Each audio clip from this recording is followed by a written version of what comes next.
In a time of universal deceit, telling the truth is a revolutionary act. George Orwell. Yeah. This is Blood Politics. The only podcast where we don't talk about politics. We be about politics. And our mission statement is to empower, educate, and encourage everyone to speak out against fascism. Speak out against injustice and fight for freedom and equality for everyone. This is Blood Politics, and we ain't stopping till they put us in the grave. We ain't gonna be quiet, and we ain't gonna be scared, and we ain't gonna go along with the crowd. This is Blood Politics. Hit that like button, guys. If you're right with me. It's about right and wrong. It's about us versus them. This is Blood Politics. And we gonna do what we gotta do. Because ain't nobody else gonna do it. This is Blood Politics. Welcome to Blood Politics. All right, what's happening, guys? What's going on? Another day, another dollar. Your newest YouTube channel with over 20,000 subscribers right here at Blunt Politics. Give yourselves a round of applause for getting us there. Thank you to the chat, as always, for your support, your generosity, sharing the stream, liking the stream, subscribing to the channel. It has done its duty, and I can't thank you guys enough for getting us there. I know it's taken a while. It's been a 3-year journey. There's been many nights where I've second guessed my my decisions in life. But I feel like we're on the right path. I feel like we're on the right track, and I feel like we've built a substantial community here where we can hang our hat and be proud of the things that we've done. So what do you say we bring in that chat here, since you guys have been the reason why we've made it to this point in this position? What's going on, guys? What's going on, everybody on Facebook, YouTube, Twitch, Instagram, and Substack? Please make sure you hit the respective like button, thumbs up, whatever it may be, subscribe, follow, whatever you have to do on that platform to continue the journey. We're going to set another goal at 25. We'll reach the sky here. We'll go easily. We're not going to go too far in front of our face here. We'll go next goal is going to be 25K. That way we're not sitting here saying the same goal for the next 3 or 4 years. That would be fantastic. So if we get from 20 to 25 in a shorter time frame that we went from 15 to 20, that would be fantastic. But yeah, thank you guys. Thank you, Dame Dog. Thank you, Gamer. Thank you, Nicholas. Thank you, Nyam. Thank you so much, David. What's going on, brother? Good to see you in there, David Weiss. How are you? Good to see you, Christina. What's up, Sangria Wine? Oh, what a great name that is. What's up, Mad Mac? What's up, Graphene? What's up, Nola? What's up, Willie? What's up, everybody on this space as well? Shout out to the mods, the mediators, and Matt over there on this space. Thank you guys so much again for including me into this coalition. I think it is as important as ever as we continue to see that the cult is getting more cultier. As we said for years and years, the MAGA cult, I think we're going to start putting new definitions into the term cult, into the meaning of what a cult looks like. We've talked about Benny Johnson a lot and how he's just towing the party line until he goes down with the Titanic. Well, that's what these people that are now, aligning themselves with Trump, that are continuously aligned with Trump, the GOP, not calling out the bullshit, not recognizing what we're going through here as Americans. Those are the people that are going to now be, again, the people that were surrounding Hitler in his last days in the bunker. That's what we're now seeing. So it's going to get more frustrating. It's going to get more confusing. You're going to get more angry as this continues to go on. But like I said, that light bulb and that star that's going to be burning before it's burnt out, it's going to be burning as brightest it's possibly been burning. So that's what we're likely to see here from the MAGA cult. A few things we'll be talking about today. You thought that this ongoing corruption and the $1.8 billion slush fund was bad enough already. Well, there's more info, more details coming out on top of that. We're now seeing that not only is the $1.8 billion slush fund going to Donald Trump's militia and anybody that broke the law on his behalf, but we're now seeing that not only Donald Trump, but his family and his business associates and associated businesses are now going to be exempt from IRS auditing. So that's another part of this whole thing that we have to take a look at. The ongoing corruption is just it's about as blatant as it's ever been. It's about as in your face as it's ever been. So obviously that's something we got to talk about. I feel like Donald Trump kind of kicked himself in the nuts a little bit. He's now endorsed Ken Paxton in Texas. A lot of people saying now that this may open up Texas to be in play for Democrats. A lot of the Republicans are pissed off about this because it's undoubtedly going to have make them spend more and more money to try to get Ken Paxton in there than it would have to get John Cornyn apparently. So we'll be talking about that. An AIPAC candidate, Trump candidate, takes down Thomas Massey in Kentucky. I think Benny Johnson has a video kind of applauding the fact that the guy that wanted the release of the Epstein files and had been calling for that is no longer being supported by this administration. So basically, if you support the release of the Epstein files, as we've said for a long time, if you go against Donald Trump and the regime, if you go against the Fuhrer in any single way, you're going to be removed. And I think there was about $30 or $35 million in AIPAC money spent on this race. So you can see exactly who was involved and why they might have been involved in this race.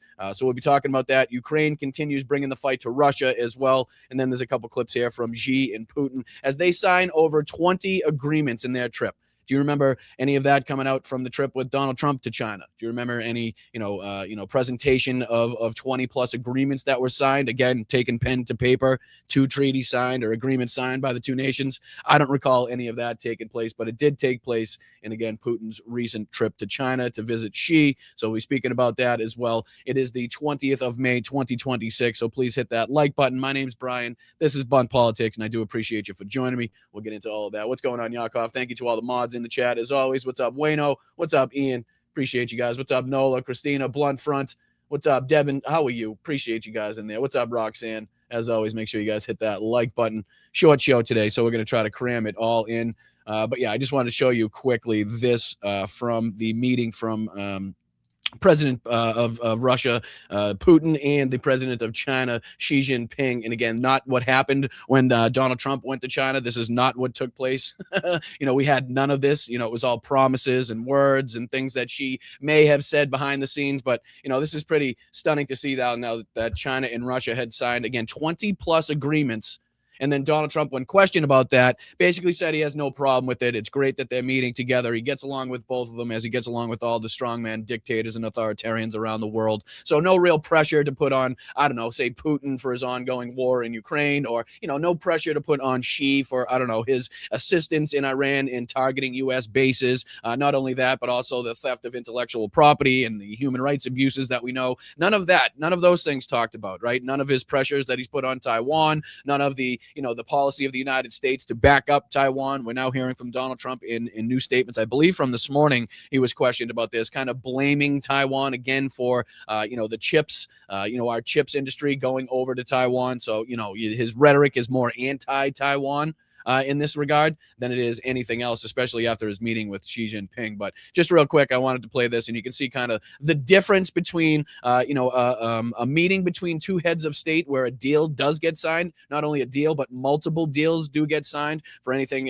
oil, pipelines, anything like that, technology. But no, we came back with promises, well wishes, and maybes from, our president's trip to China. But just real quick, I wanted to throw this up. Russian President Vladimir Putin is in China for meetings with China's President Xi Jinping, just days after President Trump wrapped up his visit to the country. The leaders held those talks focusing on energy, trade, and technology. More than 20 agreements were signed after both men praised their close ties. Later today, they're going to sit down over tea to discuss geopolitical matters like Ukraine, Iran, and the U.S. NBC News international correspondent Janice Mackey-Frayer joins us now from Beijing. Janice, good morning. So first off, from an optics standpoint, we want to talk about the welcome ceremony here because our viewers may remember we brought it live when President Trump was there. Walk us through how President Putin's welcome compared to President Trump. Did anything stand out to you there that might tell us how both men are viewed in China? Well, Savannah, in terms of staging, China appeared to want to give elaborate welcomes to both leaders, though they are different kinds of partners to Beijing. Vladimir Putin had the red carpet at the airport. He was greeted by Wang Yi. He's China's top diplomat. And at the Great Hall, we saw the same honor guard and same joyful children who welcomed President Trump, but waving Russian flags this time. So again, much of the same welcome that the president got. There was a little bit more flair, pomp, and circumstance to the U.S. president. But again, these two presidents, these two leaders, Xi and Putin, have met many, many times before. This is nothing like the first time that a U.S. president had gone to China. I believe it was something like 10 years or something like that. So again, the pomp and circumstance surrounding Trump's was a little more. But these guys are buddy at this point. Xi doesn't feel like he has to impress Vladimir Putin at this point. This was basically to get these these agreements signed, which is again what typically takes place when two heads of state meet. You will have, like we talked about in previous shows, you'll have your dignitaries, you'll have your people from your administration going over there, weeks, if not months beforehand, working on deals, working on trade and partnerships, whatever it may be, oil, infrastructure, technology, and then those things will put into written form so that the people can just come over here and ceremoniously sign those agreements, much like you saw here. But the difference between two countries that actually have deals together, actually want to work together, actually have some benefit for each other is pretty, it's a stark difference between Donald Trump going over there sitting on a low seat, listening to YMCA and coming back with just empty promises from the Chinese president as well. But just to show you the stark difference, I think there was a little bit more here about their signings as well at the end of this. Yeah, they had all these agreements. What binds them is a world less dominated by the United States, and that was so what binds them is a world less dominated by the United States. And again, no pressure put on either of these two world leaders by the president of the United States to again assert our dominance, assert our power, or to again let everybody know who is the true boss, because everybody seems to come out of this thinking that Donald Trump and the United States are the little guys, and Xi Jinping and Vladimir Putin are having their way with them. But what else is there people for them to say from outside of the country when we have shit going on like this? Again, we talked about this $1.8 billion slush fund going to Donald Trump's militia, going to Donald Trump's basically, cohorts that were responsible for any of the criminal wrongdoings as it pertains to the 2020 election, January 6th. They now get to dip their hands in this, regardless if they've, to this point, regardless if they've committed any, ongoing crimes, further crimes since they've been pardoned, regardless if they were responsible for any violent activity against either, United States officials, Capitol officials, or the police officers that were involved in the insurrection that day. None of those things have been stipulated by Todd Blanche. Again, he's the one that's going to appoint the 4 or 5 different people to this committee who gets to determine who's going to get this. Again, one of the most blatant acts of corruption. We are just crawling closer and closer to direct and outright dictatorship, authoritarianism when this shit happens. And again, if you add on what we're now learning about the IRS and the DOJ's agreement about not being able to audit the president, not being able to audit his family or any of the associated businesses, is again just giving this guy free reign, right? Militias, money, manipulation, and immunity. That's the dictator starter pack, right? That is what you need to become a dictator. So far, he's got the militias and the Proud Boys, the Oath Keepers, right? They've been allowed to get their dirty deeds done.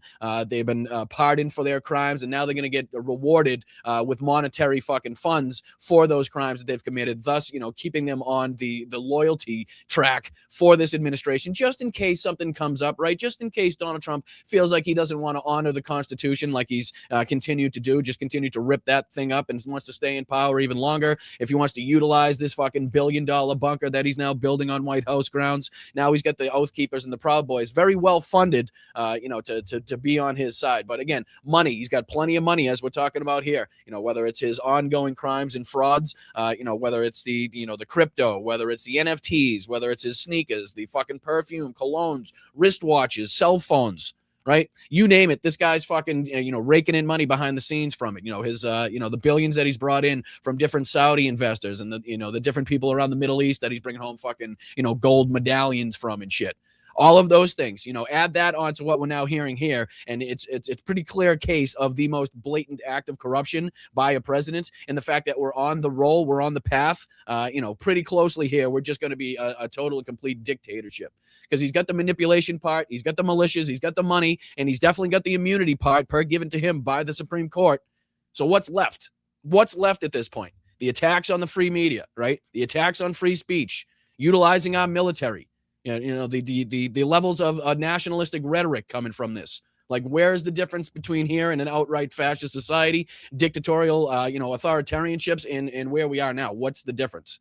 I don't see it. And again, this is the IRS must drop audits of President Trump family and related entities. This is just a quick clip here by ABC kind of detailing this new bit of information coming out, the immunity given to President Trump and his family on top of, again, the slush fund being created. And it's not in this, again, this isn't this isn't what you call it. Donald Trump had dropped this lawsuit, okay?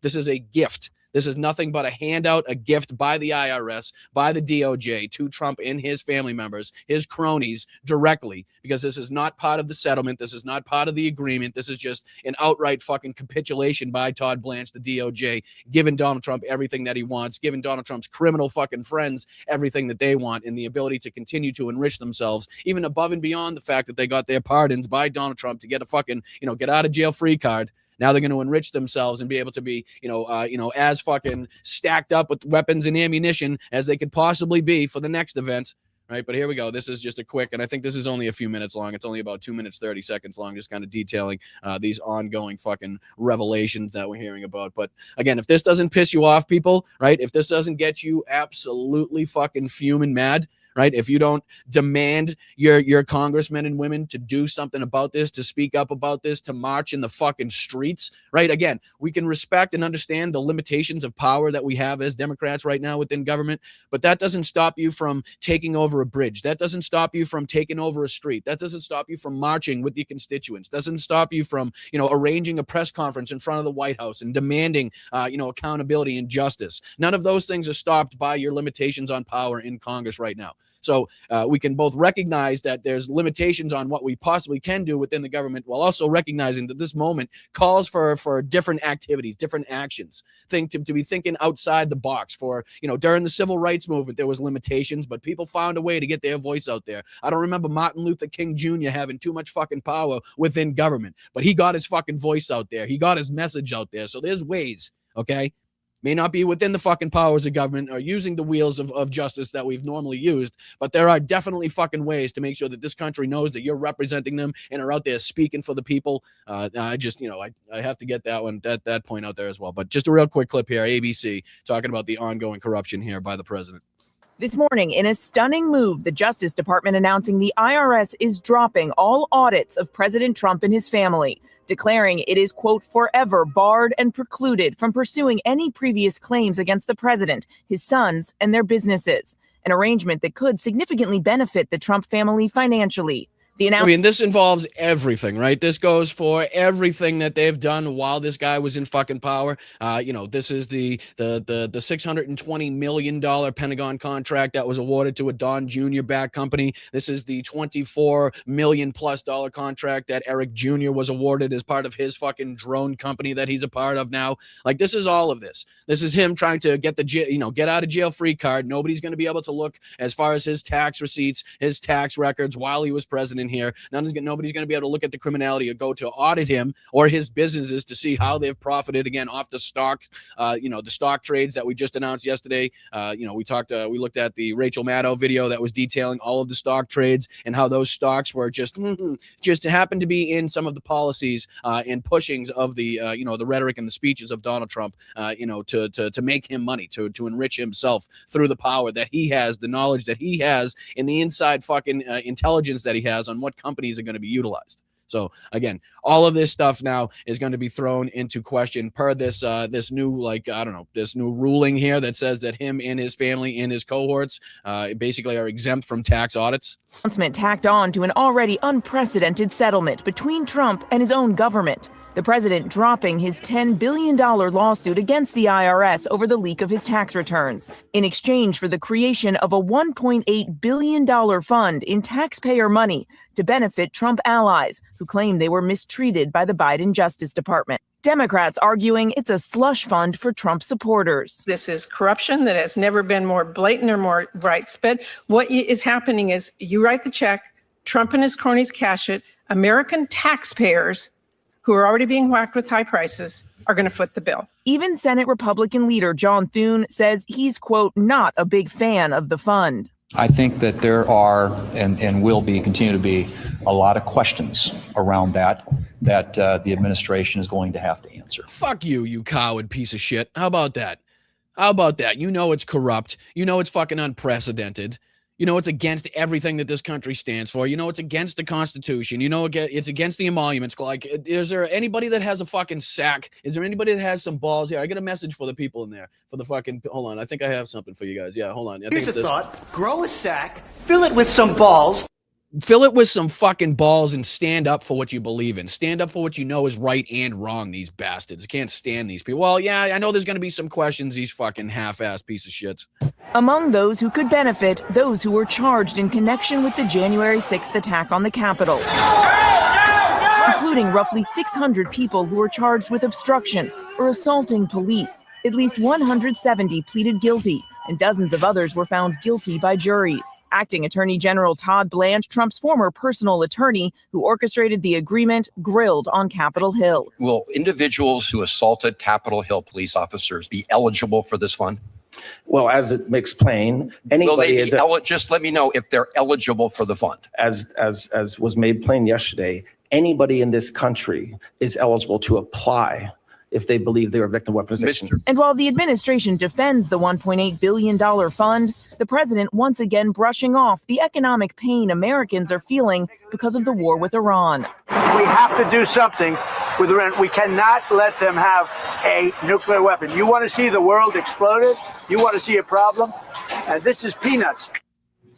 And this morning, tax experts that we've talked to are harshly criticizing this move to drop audits of Trump and his family. One telling us it is a, quote, breathtaking abuse of the tax and legal system. Michael. A breathtaking abuse of the tax and legal system is, again, putting it fucking mildly. Okay. This is blatant robbery. This is a blatant theft, blatant corruption here. The president of the United States blatantly enriching himself through the power and corruption that he has, through the power that he, the people that he's put into place to be able to manipulate the system, to be able to enrich himself, his family, and his businesses. That's it. That's fucking it. Okay. And it's happening in broad daylight in front of your face with help from his government, with help from his cronies and the people that, like I said, he's known where he has to place them within the government to get this shit done.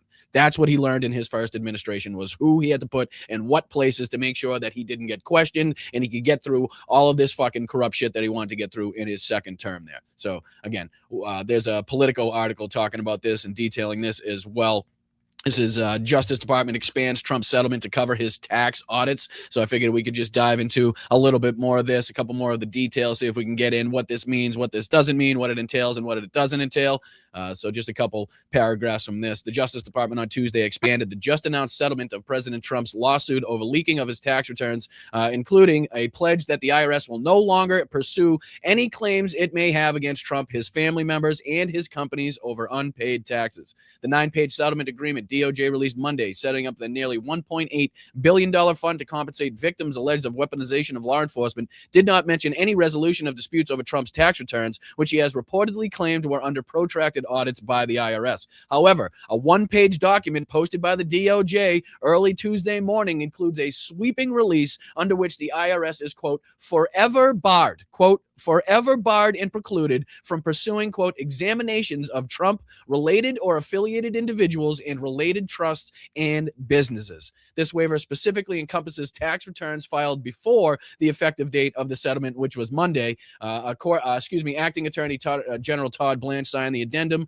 dated Tuesday. It does not bear the signature of any representative of the IRS or any current Trump lawyers. Metadata attached to the document indicates it was prepared or scanned at 7:50 a.m. Tuesday morning. So again, thrown in at the last second, not discussed. So we didn't have to answer questions about this in front of Congress. You can be assured of. Blanche did not sign the original settlement agreement, which was signed by Associate Attorney General Stanley Woodward, IRS CEO Frank Bisignano, and the Trump Attorney Daniel Epstein. The Justice Department did not immediately respond to requests for comment on the waiver, on why the waiver wasn't included in the agreement released Monday and why it isn't signed by the same people again. So Todd Blanche didn't have to answer questions about this in front of Congress. As it is customary in settlements, both sides have executed waivers of a variety of claims that there were or could have been brought. The Justice Department said in a statement, there would be little point in settling several significant claims if either party could simply turn around and seek to initiative more adverse claims that could have been pursued previously. This is only with respect to existing audits, not future. The DOJ stated to make sure that's great. That makes it even better, right? And then it goes on. Former IRS commissioner from 2013 to 2017 said the expanded settlement set a terrible precedent that could effectively generate a windfall for Trump. It makes you wonder what the president has to hide in those tax returns. He's apparently been more actively trading in the stock market, and since he knows a lot more about the situations than average investors, he's probably generated significant taxable earnings. He said in an email statement. Not auditing his returns is the same as giving him an easy way to, in effect, receive money from the government. Danny Werfel, the former IRS commissioner from 2023 to 2025, said he was, quote, unaware of a single precedent where the IRS has agreed in advance to permanently forego any examinations of previously filed tax returns for a specific person or business, especially the president of the fucking United States of America, right? Press reports in advance of the settlement indicated that a potential deal might include an agreement by the government to drop all audits of Trump-related returns and perhaps even to refrain from future audits, right? So again, Todd Blanche is trying to make this seem like it's only past audits that were already previously being looked at. Now this is kind of given way to the fact that this could have to do with future audits, barring them from any future audits in the future. That's fucking insane. Blanche spent more than 2 hours Tuesday testifying before a Senate Appropriations Subcommittee. He faced numerous skeptical questions about the settlement and the related anti-weaponization fund, but was not asked about the impact of the deal on Trump's outstanding tax issues. Following an announcement on Tuesday on an antitrust prosecution, Woodward defended the settlement with Trump and the creation of the fund. They go on here to, again, defend this decision. But again, the ongoing corruption, more blatant than ever. It's only going to get more and more blatant as this continues, as he finds his time is running out, or is supposed to be running out, we'll say. He's going to try to get more and more of this stuff inside his own pockets. He's going to try to do more of these schemes, no doubt, because he has the people in place right now that will cover for him and get these things done. So why wouldn't he try this again? What's to stop him from, again, just opening up another $10 billion, $20 billion lawsuit against another agency in the federal government because of something else that he deemed was against him, or some other way that he was harmed in the past that he says, affected him or his businesses, only to then settle for billions of dollars, right? I mean, what's to stop him? It looks like it's working for him now. I don't see why he'd stop, going on and doing this in the future at all. But, he continues to, applaud himself for things like this as well. Let me throw this on the screen because he's gone hard against Thomas Massie in this race, and the Trump-backed candidate, the AIPAC-backed candidate, more likely, has defeated Thomas Massie in Kentucky. It says here, Trump-backed candidate Ed Gallerin calls Kentucky upset. A David versus Goliath win after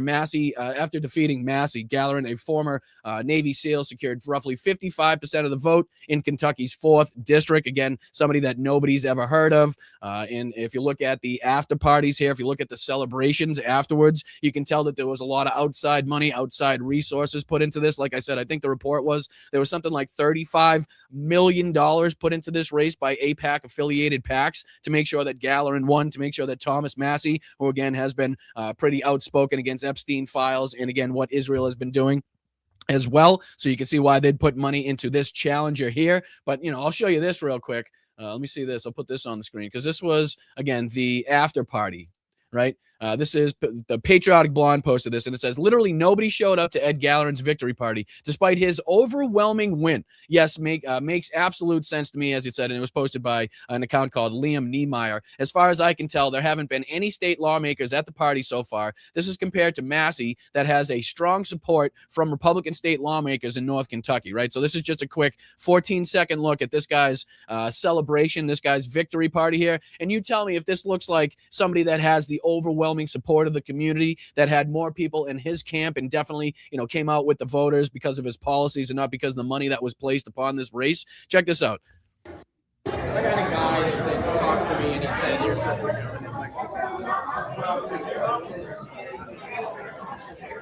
Looks like he rented out some fucking random cafe in the area. There's about, 30-ish, 25-ish, 30 people maybe.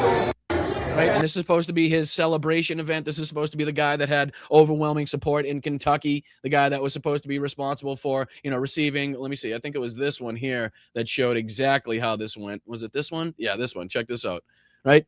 This is actually posted by AIPAC themselves. Pro-Israel Americans are proud to help defeat anti-Israel candidates. Being pro-Israel is good policy and good politics, right? And they're literally applauding the fact that Ed Gallerin has received over $15.5 million. $15.5 million by pro-Israel PACs, which is crazy compared to Thomas Massey's $0 that he's allegedly gotten from pro-Israel PACs. So you can see why the money was invested where it was in this race. And again, as Donald Trump not liking that Thomas Massey has been again continuing to call for the release of the Epstein files, obviously working with Ro Khanna in penning the legislation that Donald Trump signed into law, that they went on to again violate that law. But that's a huge reason, and again, a big fucking talking point, right? I mean, if you're kicking people out of your party, if you're kicking people out of your space because they're trying to release the Epstein files, because they're trying to put the Epstein class in jail, that says a lot about your fucking party, right? That's why I say the cult has officially formed. So now when we'll look at, I think it's Benny Johnson, if I leave enough time, Benny Johnson goes on to talk about how great this is for the party and how many reasons why he hated Thomas Massey, all of which have to do with the Epstein files and him calling out Donald Trump's involvement in those. But he goes on to give a bunch of other, lackluster excuses to make it seem like there's other ways, there's other reasons why Thomas Massey isn't a good Republican. Meanwhile, I believe his voting record with Republicans stood somewhere between 91 and 78%. I think, prior to the Epstein files debacle going on, it was somewhere in the 90s. And then more recently, it had dropped down to like the high 70s as far as percentage of, times he votes with Republicans. So to think that this guy is some guy reaching across the aisle to all the time work with Democrats is ridiculous, right? On the fact, on the matter of the Epstein files, he's been very good and very helpful in calling out Republicans. But other than that, the guy's just another fucking scumbag Republican in my eyes. You guys may feel differently, but to see that again, his opponent, the guy that won, received over $15.5 million from different pro-Israel PACs is not surprising. And then you look at this, which is the after party here, which is again the I don't know what you'd call it, the defeat ceremony by Thomas Massey. And look at the support that he has. Look at the room filled with people. You can hear a ton of people cheering in the background, signs being raised. Looks like an actual event space, right? Not some fucking, I don't know, bakery, a coffee shop that you had to rent. So does this look like a guy that didn't have the support, or was it more likely that, again, the outside sources, the outside funds coming in from the $30+ million put in by pro-Israel PACs to help his opponent win had more effect than, again, the voters and their decisions actually had? Check this one out. Good.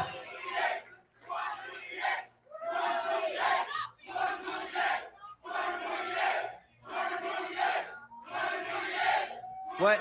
So again, the crowd, chanting 2028 for Thomas Massey, just to show you the difference, the discrepancies between, the guy that received so much of the funding from AIPAC and won the race, and again, the guy that actually, probably had more of the support from the Kentuckians, but failed to raise enough money to beat the AIPAC and the Israel lobbies that were against him in this regard too. But there was this one as well, because nobody's happier about this than Benny Johnson, ladies and gentlemen. Nobody more happy that the guy, again, calling out Donald Trump's involvement in the Epstein files, probably the most, the loudest in the Republican Party in a few months, is no longer going to be around. Benny Johnson, very happy about that. And he's going to try to lie to you about, Thomas Massey working with Democrats and being like a secret Democrat, which is just absolute horseshit. Again, if we go back and we look at the 90-something% of times that Thomas Massey voted with Republicans, I think it'll paint a clear picture as to who Thomas Massey actually fucking is. And let's not forget who Thomas Massey used to be, right? Before, again, he started working with Ro Khanna and calling out the Epstein files and shit. Again, people tend to forget. And I know a lot of rewriting of history has been going on from some people on the left as it pertains to Tucker Carlson, Marjorie Taylor Greene, the rest of these fucking losers and hacks. The tent's big, but it ain't that fucking big, people. No way, no how are we going to rewrite history and let these people come in and revamp their image on our behalf. There's no way. So this is Benny Johnson basically saying Thomas Massey defeated total MAGA landslide. Trump wins again, and he's going to try to make it seem like, again, this has nothing to do with the Epstein files. This has everything to do with Thomas Massey's voting record, and he was never loyal and all this bullshit. Meanwhile, we all know, you guys in the chat all know, and everybody watching this later all knows, that this is specifically to do with Thomas Massey calling out the Epstein files, calling out Donald Trump's involvement, and demanding the release of the information that has, again, been withheld by this administration. So again, let's check this out, call out his bullshit. Only a couple minutes of this. We don't have to dive into too much. That's it, ladies and gentlemen. Thomas Massey has lost in a landslide defeat to Ed Gallerin, who is now the Republican candidate for the Trump plus 40 district. Who, again, Benny Johnson had absolutely no fucking clue who that was before yesterday, I'm sure, right? He probably could have stepped on this guy on a puddle, would have known it was fucking Ed Gallerin before he decided to look up this race. In Kentucky 4, it's over. One of the most insufferable members of Congress, somebody who has annoyed me till kingdom come, and I'll show you. Annoyed the shit out of Benny Johnson by, again, demanding accountability for people that were engaged in trafficking of children, right? So that's what pissed off Benny. That's what really annoys Benny so much about Thomas Massie. Again, it can't be the 91% of the time that he voted with Republicans. It just can't be, because that's what Benny Johnson wants to see happen. So it must be the Epstein files, right? It must be, the anti-Israeli statements that Thomas Massie has put out there, or again, calling out some of the acts of Benjamin Netanyahu. Maybe it's got to be that, but it's definitely the Epstein files, right? It's definitely the fact that this guy was a bad look for President Trump to be in his own party, to be working with people like Ro Khanna to, again, pen legislation for the release of all of the Epstein files that, again, Donald Trump didn't follow the law of, but had to sign into law himself. That's what pisses off Benny Johnson. Make no ifs, ands, buts about it. Anybody that's applauding the loss by Thomas Massie is only going on to defend pedophiles. That's what they're happy about. They're happy that they no longer have to defend pedophiles against whatever Thomas Massie was trying to get through in Congress. That's the main top line thing that these people are now happy about. At some point, I think he's got another 6-7 months at this point. At some point, Thomas Massie will not be able to, in Congress, talk about Donald Trump's involvement with Jeffrey Epstein in the sex trafficking of children and the cover-up of those crimes as president of the United States. That's what they're happy about. Why, again, this has now been officially called Decision Desk.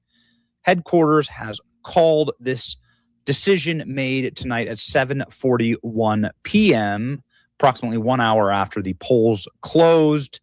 It's over. Thomas Massie can now go onto the speaking circuit for failed libertarians.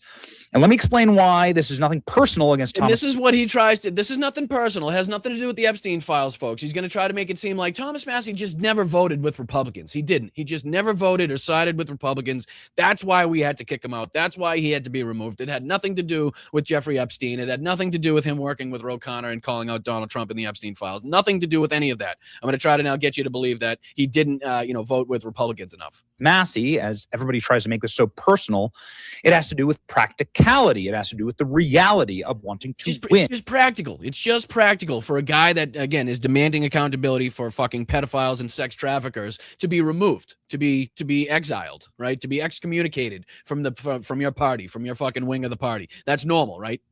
And I want to win. I have a family. I have children. I want the Republican Party to win. I want Trump to win. You must not give a shit about those children, because what if someday they end up getting kidnapped? God forbid they end up getting kidnapped and they get put into some, I don't know, sex child trafficking ring, right? Are you going to be happy that there's nobody in Congress demanding accountability? You're going to be happy that there's no legislation penned for people like that? Do you want nobody to help you find your kids again? Because it doesn't sound like it. Because, again, if you're removing the one person trying to demand accountability for the biggest sex trafficking case that we've known, at least in my lifetime, then it can't be, the care for the care and love for your children that is demanding you to vote against Thomas Massie or to campaign against Thomas Massie, because that doesn't make much fucking sense. Thomas Massie doesn't. Let me explain really quickly here why this is a good thing. Please do. This is Thomas Massie's Kentucky 4th Congressional District. Trump won it by 40 points. Okay. I repeat that. Trump won it by nearly 40 points. This is one of the nearly and above 40 points isn't more than 40 points is more than 40 points. Nearly 40 points is not 40 points. Again, this guy. Strongest Trump districts in the entire country. Thomas Massie represents it. Okay. Yet Thomas Massie refuses to vote with President Trump or for president. Where does that say that on this? Again, where in this AI fucking draft that you have pulled up here does it say that he just didn't vote with Republicans? I'm curious, right? Just because it doesn't say this that I've seen. This aligns with other reports noting Trump around 67%, 31%. This is all about Trump's winning of that district. So it says absolutely nothing about Thomas Massie's voting record on this. President Trump's administration, their accomplishments. But he will show. He'll show something as proof. He'll say it's proof of his voting record. What's he going to show? Any of their major administration agenda items Thomas Massie is constantly against. This is something that he shows his own tweet, of course, because what better way to show and cite a source than citing your own fucking Twitter post to say that, yes, Thomas Massie says here, Massie sides with Democrats 1 out of every 4 votes. What? Where is the data to suggest that, please? Anywhere to suggest that Thomas Massie, 1 out of every 4 votes, voted with Democrats. Because like I said, I've looked it up, and Thomas Massie's voting record said that his voting record with Republicans stayed at about 92%, right? In more recent months, again, since the Epstein debacle and him going kind of head-to-head, toe-to-toe with some of his party, it's gone down to about 78 to 80%. Of the time voting with Republicans. I'm just going to say 1 out of every 4. If we're doing fractions and then we're doing percentages, I know there's a percentage associated with the fraction of 1/4, and I don't think it's 91 or 78%. But again, I'm no mathematician. Let me know in the chat if I'm wrong. Has been exposed by President Trump himself, by J.D. Vance, by Stephen Miller. It doesn't matter what it is. If Republicans need Thomas Massie on a vote, Thomas Massie will play the Democrats. Show the votes. It would be very easy for you right now to be like, okay, this huge vote that we had, this very important legislative vote that we had, this is where Thomas Massie didn't side with Republicans. Does he pull up any of the legislation, any of the data, any of the previous fucking, voting records of Thomas Massie? Or again, is he just citing his own Twitter post that just happens to mention that Massie sided with Democrats 1 out of every 4 votes with, again, nothing there to substantiate that. 0. Thomas Massie votes with Democrats 1 out of every 4 votes. That makes him bullshit. Bull fucking shit. Absolutely fucking not. Not a chance in hell did Thomas Massie vote with Democrats 1 out of every 4 times. Didn't happen. Not in this planet. Not in this reality. Not in this universe. Bullshit. The most Democrat member of the Republican caucus. He should just man up and switch parties and then try and run in a Trump plus 40 district. He'd never dare. He'd rather go on TV and say that President Trump's administration is the Epstein administration. In with the Epstein class. This is the Epstein administration, and they're attacking me for trying to get these files released. And again, oh my God, Benny, holy fucking shit. He couldn't have set this up any better for me. He couldn't have set this up any better for me. At the same time that Benny Johnson is going on attacking Thomas Massie because Thomas Massie was demanding the release of the Epstein files, Benny Johnson now plays a video of Thomas Massie, on said video, of Thomas Massie saying that these Republicans are only coming after him because of the demand, his demanding of the release of the Epstein files. Like, does it get any better than that? Like, Benny Johnson is doing my job for me at this point. he's playing the clips that I would play to prove what he's saying incorrect. Now he's doing that himself. He's proving himself to be a fucking propagandist because, again, Thomas Massie's vote to release the Epstein files and how much he's worked with Ro Khanna. And again, I'm going to say President Trump has not been accused of anything criminal here. When you have to be corrected by the fake news corporate media that Donald Trump has sued, Donald Trump settled out of court for like $30 million from ABC News, and you have to be corrected. Yep, another act of blatant corruption by President Trump that a lot of people, again, with all of the new acts of corruption going on, will probably likely forget, his settlements and lawsuits against the media in this country and demanding the release or the retraction of different videos or whatever the fuck. Obviously, his 60 Minutes lawsuit that he's had. I mean, the list is endless at this point of the amount of, times and the amount of money that he's been able to rob, pillage, and plunder from this country, from U.S. taxpayers in his second administration. It's fucking it's I don't know, it's kind of crazy. On that, it's pathetic. You're calling Trump's administration the Epstein administration, Stephen Miller. Yeah, yes, absolutely. 1,000 goddamn %. They are the Epstein class, the Epstein administration. Nobody else in this fucking world is more tightly and closely associated with Jeffrey Epstein than the people currently associated with this administration. Nobody. It's impossible. You can't bring up more people. This is the Epstein class more than anybody else. Again, Howard Nutlick, Elon Musk, Donald Trump himself. I mean, the list is fucking endless. Melania. I mean, we're talking about what's happening to Ghislaine Maxwell as far as her preferential treatment, right? Under fucking Donald Trump. Talking about Todd Blanche going down to meet with Ghislaine Maxwell. And then all of a sudden she's transferred to this fucking new cushy prison that she's in now. She's got a dog and she can walk outside, right? What else? The lack of release of the Epstein files themselves. We only got about half of them. They didn't follow through with the law that had to be signed in by Donald Trump, right? Pam Bondi, again, lying to everybody. Kash Patel lying to everybody. Todd Blanche lying to everybody.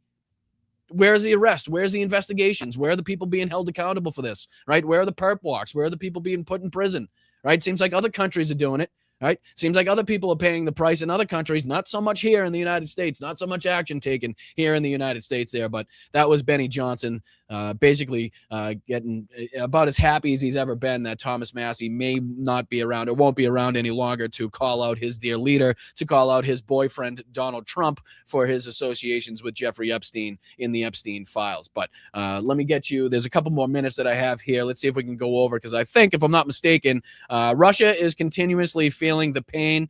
Ukraine is now letting Moscow know that this is not kind of like a one-time, two-time, three-time deal. This is something that they will continuously have the ability to execute and will continuously execute the longer that they can perpetrate this war. There's a few posts here that I want to take a look at.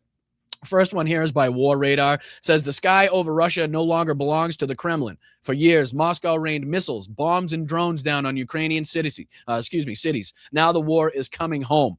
In massive swarms, Ukrainian drones are penetrating deep into Russian territory, forcing air raid alerts, shutting down airports, and bringing the sound of war to the very cities that once felt untouchable. The country that terrorized its neighbors from the sky is now watching wave after wave of Ukrainian drones overhead. History, a way of turning the tables. Russia taught the world what aerial terror looks like. Ukraine is now proving that even the aggressor is not beyond reach. So again, just a couple clips here from the ongoing attacks, the ongoing drone and missile attacks into Russia here. Это что это такое, блядь, творится? Ебучий-то случай. There's one right there, and then there's more coming here. There's more coming here. John Cooper had this one posted as well. He says, boom, Ukrainian drones just turned Putin's prize oil refineries into bonfires again. Hold on, your connection. Why would it lose connection? My apologies. My browser lost connection for a second. Let me go back up on the screen. I'll exit this out. We'll go back into it for 2 seconds. Take me about boom, boom, boom. We're back up an addict, like a crack addict. Let's go. Nope. This goes on the screen. Boom. All right, we're back. Sorry about that. Ukrainian drones just turned Putin's prize oil refineries into bonfires again. Poor little Vlad is watching his war piggy bank go up in flames. Cry harder, Moscow. This is what karma looks like. And again, here's a quick clip from that. Play.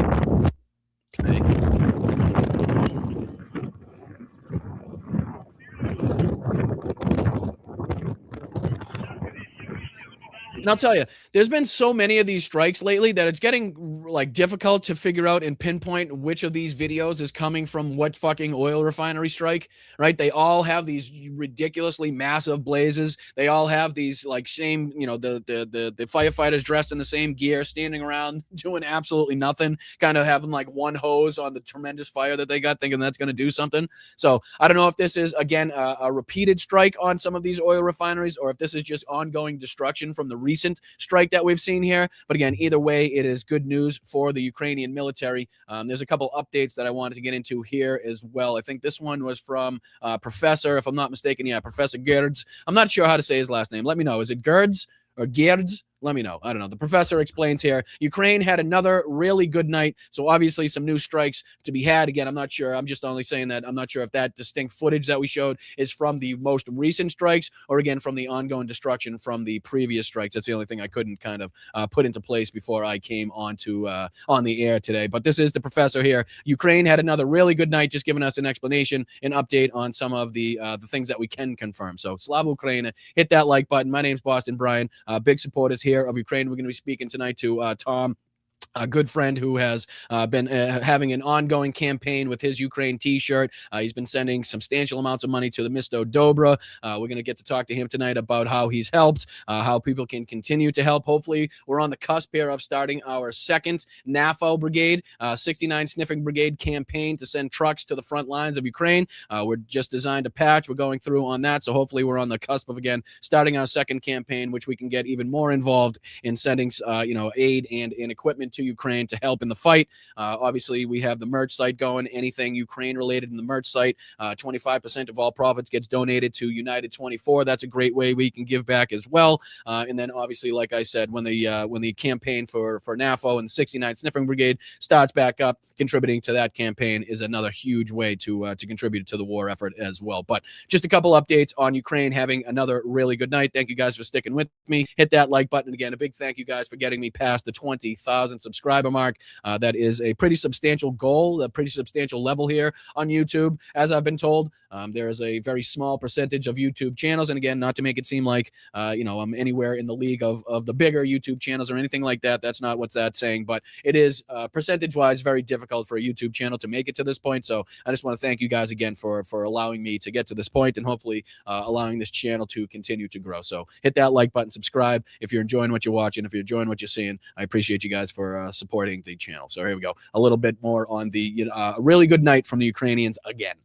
So Zelensky's just reported that they've already approved all the deep strikes for next month. The strike. Oh, where you going? What happened? You want to play? You don't want to play? Uh-oh. Keep coming. It's Wednesday, May 20th, 2026. And here's what's going on in Ukraine. At night, drones struck a chemical plant in Russia's Stavropol Krai. Separately, UAVs also attacked a processing plant in the Nizhny Novgorod Oblast. Let's first show you the Stavropol, the Azot chemical plant in Stavropol region. Overnight, one of Russia's largest producers of ammonia and nitrates used for explosives. At least 6 confirmed strike on the 6th confirmed strike on the facility. Local footage shows a major fire in the industrial zone, but I want you to listen. Just like listen to this. That's the anti-aircraft fire.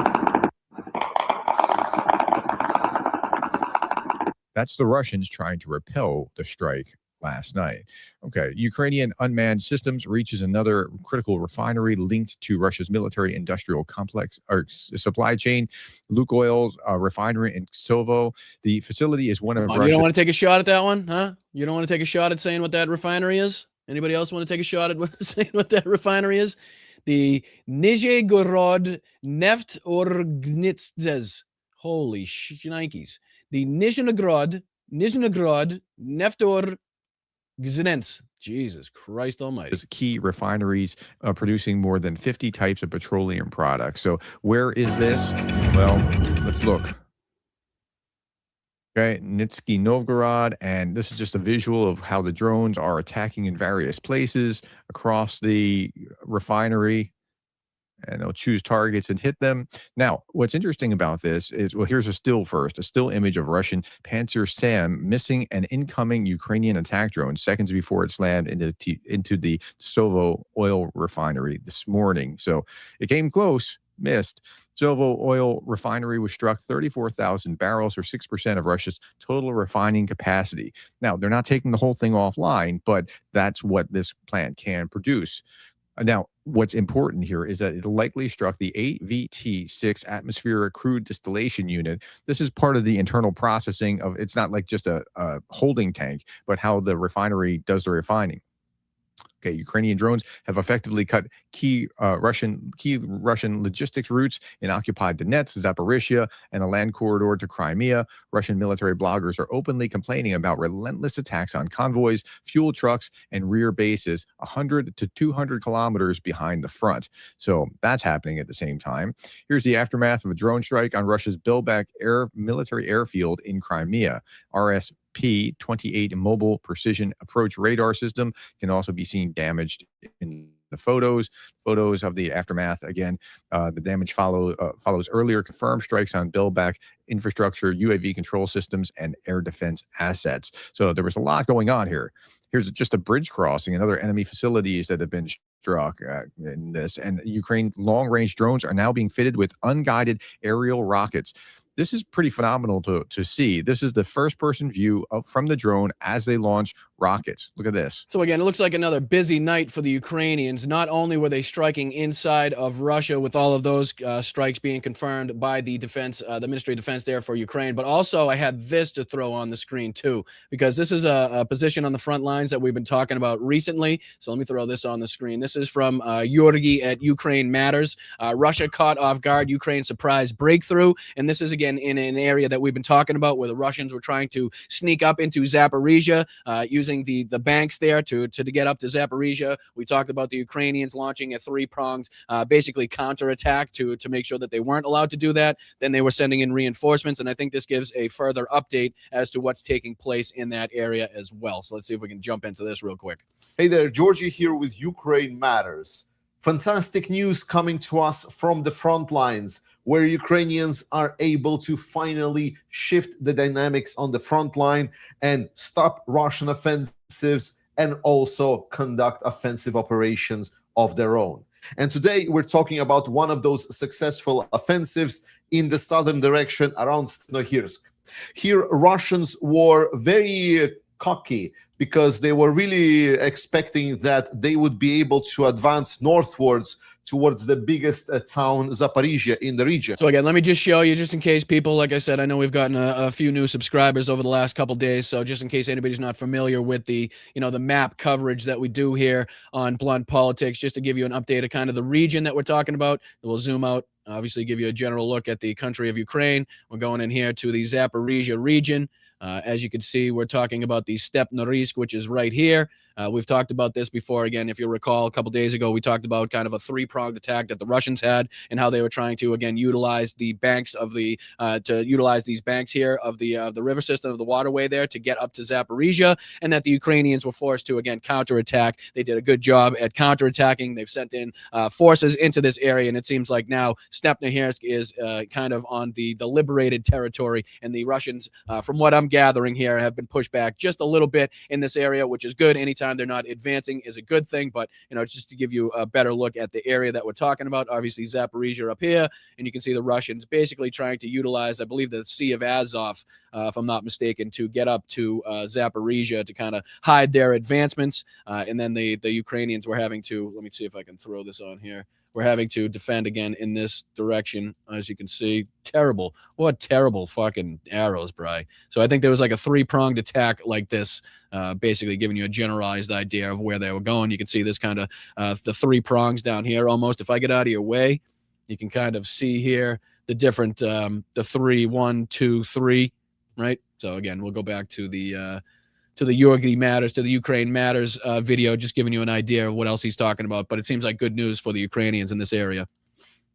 They were very excited because both from the fact that they were able to attack from the south and also they had some success in the east, they were hoping that finally they would be able to somewhat of a semi-encircle or at least go around a big Ukrainian defense region, which is located right over here. Success that Russia was having in this area started to be noted once Russia was able to cross this body of water right over here and then capture the settlement of Plavny and moved to advance along this highway going northwards.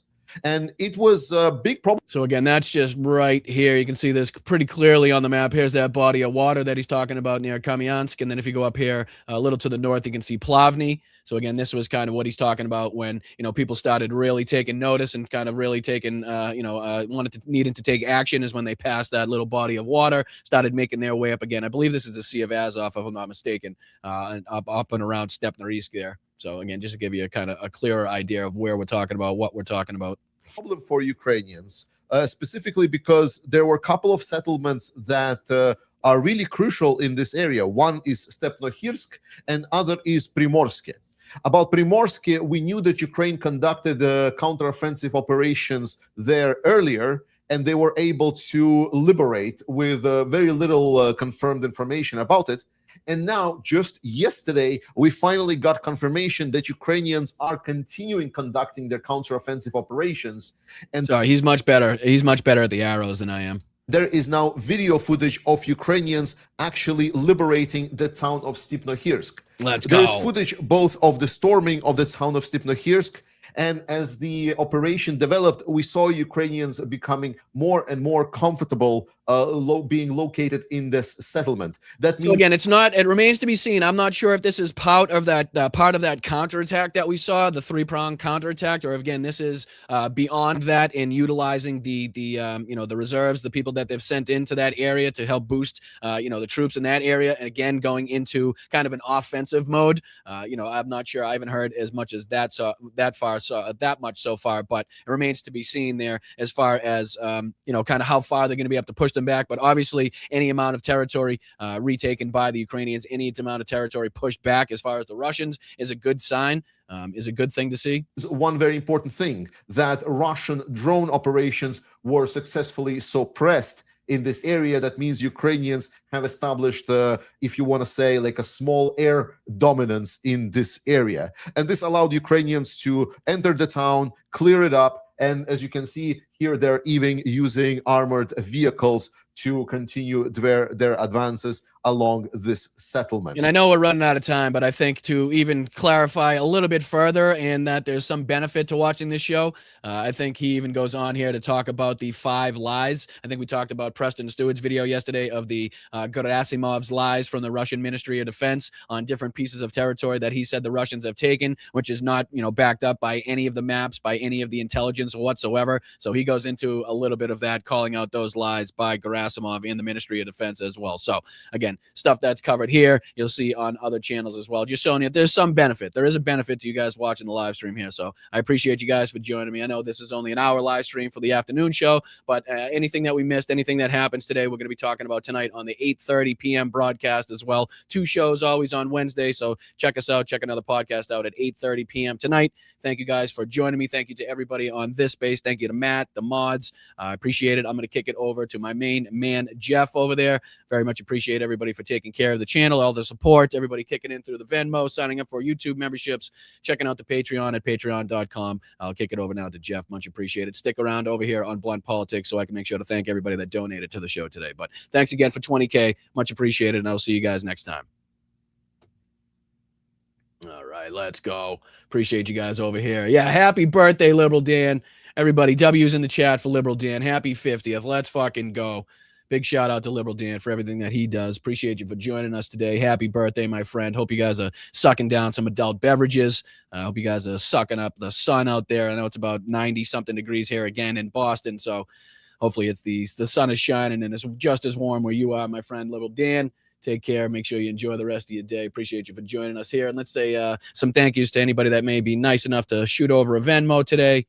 Let's see here. Thank you guys for supporting this channel. Like I said, 20K is a very substantial goal. If I'm being honest, I didn't think there was really much possibility at reaching that before midterms. I know I was out there, fighting for it. I was out there calling for it. I really was. At some point, I believed, but I knew it was going to be a tough, it's going to be a tough road to get on. It was going to be a tough goal to reach. But luckily, if you persist, if you're persistent in your goals, if you come on and you're passionate about what you do, then in some way, shape, or form, you will get rewarded. And like I said, I had a few of the shorts take off, and that has led to a bunch of new subscribers to the base, which is awesome to see. Hopefully those shorts and different videos can continue making their way over to the algorithm, and the algorithm can do their thing with those and continue getting us some new subscribers. But I really do appreciate you guys that have been here from the jump, from the get-go. You guys know who you are. I know who you are. The OGs that have watched this grow from, again, what it was 3 years ago as far as a live stream and me just literally holding up a laptop with no microphone or anything to what it is today. So, again, we've come a long way. I want to say thanks to Roxanne. Thank you so much to Roxanne. Very much appreciate you and everything that you do. She says, for me and my mom, she's on the mend, but annoyed that she's still a dizzy broad. Doctor says it's normal and that she'll be fine. Well, that's good news, Roxanne. Please pass on some good vibes to your mom. It was a shame to see her still in the hospital during the Zoom chat the other night. But again, all the love, all the support, and good vibes from everybody here at Blunt Politics to you and your mom. Thank you so much for your kind donations, and then thank you so much to Nancy. Nancy, can't thank you enough. Really, what can I say about you? Everything that you've done, all the support that you've shown this channel, all the love that you've shown. She says, congratulations for 20K. Thank you so much, Nancy. We love you. We appreciate you. W's in the chat for Nancy and Roxanne. Thank you so much to Yakov. Thank you so much to Suzanne. Thank you so much to Tom. And thank you so much to Garrett and Ricky, Geneva, Melissa, Roger over the last couple days. You guys are literally instrumental in keeping this thing alive. Again, there are many sleepless nights that I've had in my decision-making process on giving up my career as a plumber to do this full time. And hopefully, just hitting 20K kind of proves that we're on the right track. And then it wasn't a dumb decision. Maybe a dumb decision, but wasn't the dumbest decision I can make. Let's put it that way. So thank you guys for getting me this far, and let's see if we can thank some people over here on YouTube. Very much appreciated. Thank you so much to B. What's up, B man? I was literally in a tree yesterday trimming. Oh, I got you. Okay, now I remember your your comment yesterday. I wasn't quite following, but I thought that was it. So I don't own a tinfoil hat, but as long as Musk is in the picture, I believe there's shenanigans going on, and you have every right to believe that, and you're probably spot on in your beliefs, bro guy. Appreciate you for being here, and luckily you made it out of that tree. Like we always say, if it's one thing that you're going to call the professionals for, make it be the tree trimming. Stay out of the trees, people. Stay out of the fucking trees, right? I don't want to see you guys coming in the chat with a fucking neck brace. Appreciate you, though. Thank you, Brian, for the support and the donation, my friend. Thank you, Two Soups. What's up, Jimmy? Appreciate you, my brother. Congrats on 20K. Thank you guys so much, really. It's all because of the help and the support and generosity of you guys. So I owe you guys all of the thanks and congratulations. I know you guys will be congratulating me, but it's you guys that deserve the congratulations in this. You guys have built this community, and you guys are the ones that are going to keep it going. So thank you guys. Thank you, JD, as well. Siempre antifascista, as always. Much appreciated for your contributions to this channel over the years, my friend. Very much appreciated and very much recognized. Thank you, Bicycle Mike, as well. Same category. F Trump, F Cancer, right there with you, my friend. F Ice. We could add that one in there. There's a bunch of them that we could add in there, but I stand with you, Bicycle Mike. Thank you so much for everything that you do for this channel. Very much appreciated. Good to see you, my friend. And then thank you today to Jim. Congratulations on 20K, Brian. You'll be a big dog by November. I don't know. Like I said, I'm not getting out above my skis, right? Not getting ahead of my skis here. We're going to set the goal for 25. We're going to keep it, we'll just keep it going on the right track. That's all I want to see. I'm not going to get too greedy, right? I don't want to make it seem like we're doing better than we are. But again, I do appreciate everybody for getting me to this point. And hopefully by November, we'll be even further along in our goals. Hopefully we could be to 25 or even 30 if we're pushing the envelope, right? Maybe at some point. But I appreciate you guys. Thank you to everybody that's helped this channel over the years. Thank you to people like Hal. Thank you to people like Jesse Dollamore. Thank you to people like Michael Fanone, everybody that's given us the time. Preston Stewart, come on the channel, helped us in any way, shape, or form. It's those people that have helped along the way that to remember. And I think it's cool to recognize the bigger creators, the bigger platforms, the bigger accounts that have reached out, that have helped smaller accounts to build their platform. So big shout out to everybody that's helped. Couldn't do it without you guys. Really couldn't. So this isn't a solo effort. We got the mods, we got the chat, we got people that have helped, other creators. It's a fantastic community, and I'm just happy to be a part of it. So thank you to Jim, thank you to Bicycle Mike, thank you to JD, thank you to Jimmy Two Soups, thank you to Bri Guy. Very much appreciate all of you guys. Thank you, Elizabeth. I see you in there. Congratulations on 20K. Thank you, Elizabeth. Very much appreciated. Thank you, and congratulations on being a member for 20 months. You guys can sign up for a membership just underneath me. Less than a gallon of gas. Get you a membership for a month here on YouTube. You can sign up at patreon.com/BostonBrian. 3 great tiers on there. Check out the merch site at bostonbrian.com.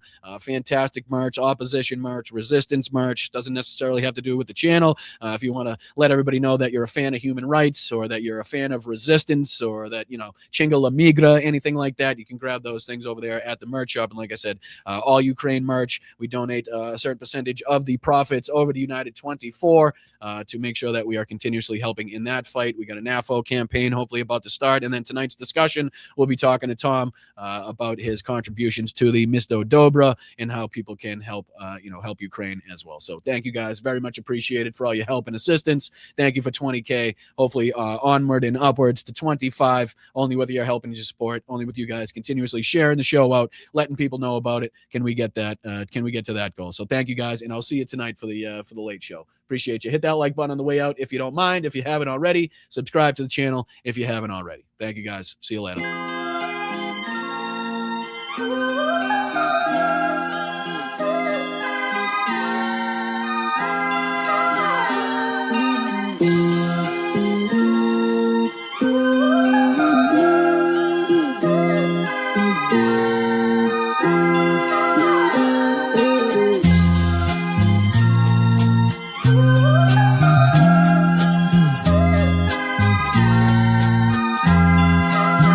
Thank you, Marsha. Appreciate that.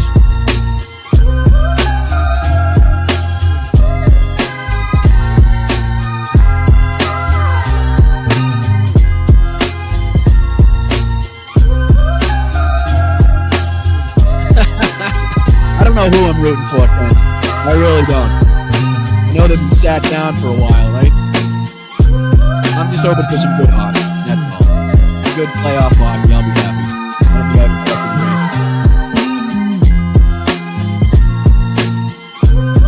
Oh, thank you, DPD. Thank you so much.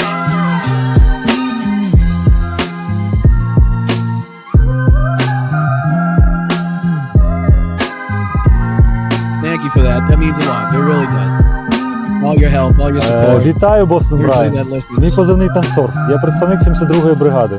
Дякую тобі і твоїм підписникам за цей донат, за цю чудову машину, яка буде нас возити усіх на позиції, захищати Україну і наближати перемогу. Разом усі до перемоги. Дякую.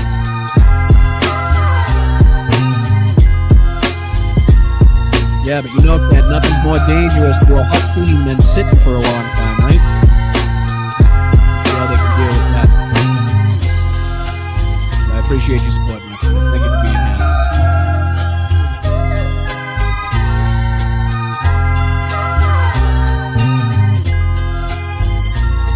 Here's a thought. Grow a sack, fill it with some balls. The undisputed champion of beautiful, clean coal. Somebody said, is that a Trump statement or is that real? Nothing bad can happen. It can only good happen. The kidney has a very special place in the heart. It's an incredible thing. We're inviting Americans from all across the country to come. For miners, do we love miners? I love miners. He says, wrecked them, damn near killed them. What in the hell was that all about? When you ran out the healthy arms, you ran out of really healthy. They had great arms, but they ran out. It's called sports. Вітаю, It's called Бостон Брайан. Мій позивний танцор. Я представник 72-ї бригади. Дякую тобі і твоїм підписникам за цей донат, за цю чудову машину, яка буде нас возити усіх на позиції, захищати Україну і наближати перемогу. Разом усі до перемоги. Дякую. I'm standing up here bashing the living shit out of Nazis. Hi, guys. I wanted to come back and say thank you for everything that you've done for this channel. I really did. And this wasn't a mistake, and this wasn't something that Tiff could definitely laugh at and point at me again. I'm sure it wasn't. I wanted to make sure to say thank you to Marsha and DPD for everything. Thank you guys for your support in this channel. And this was totally planned. I meant to come back 100,000%. This is something that I was saying that I was going to do, and that I did, and that I totally meant to do. I'm going to back out slowly. Back out slowly. What a goofball. I'm out of here. I love you guys. God damn it.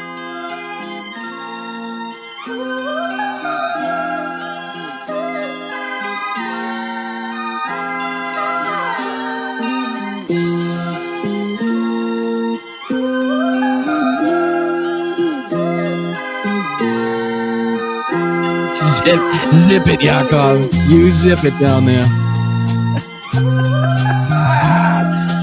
Oh, what the fuck?